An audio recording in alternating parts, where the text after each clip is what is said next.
I had to answer this question. Thank you so much for bringing it to my attention.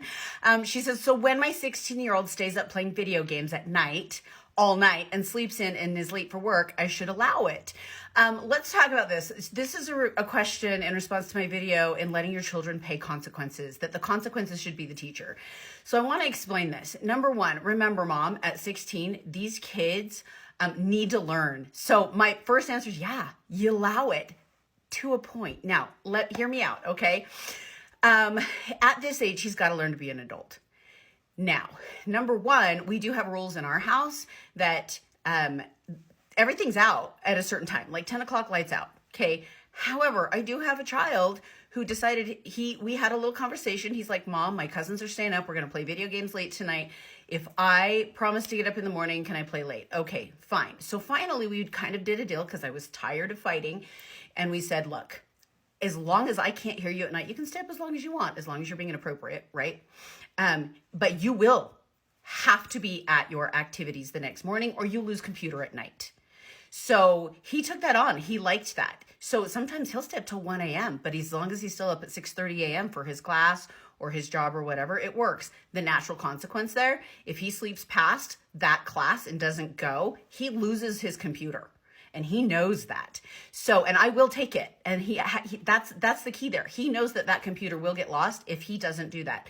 Number two, I guess, or another way you can do this is, let him lose his job. He's 16. Let him lose his job. My 16-year-old did some of the same things. When he was about that age, he had a job he was not responsible with, and he lost that job. What did he do? He lost the income that went with it. He also had to go and find another job. He also had the responsibility, or he had the problem of no reference from the last boss because the last boss fired him. And he had to go through that and pay those consequences on his own. So now he has a new job and he is on time and he is careful with that job because he knows how hard it is to find another one. Remember, you're building relationships here.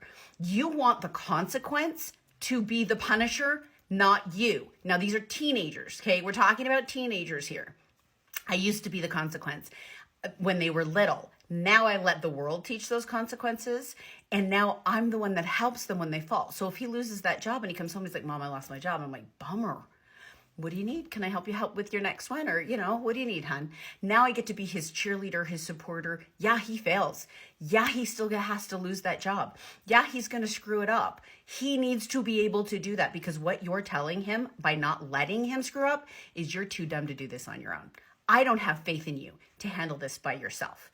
And that's worse. That's more damaging. So let him live his consequences. If he stays up all night playing video games and then misses or loses his job because of it, that is an adult consequence and that is something he needs to learn.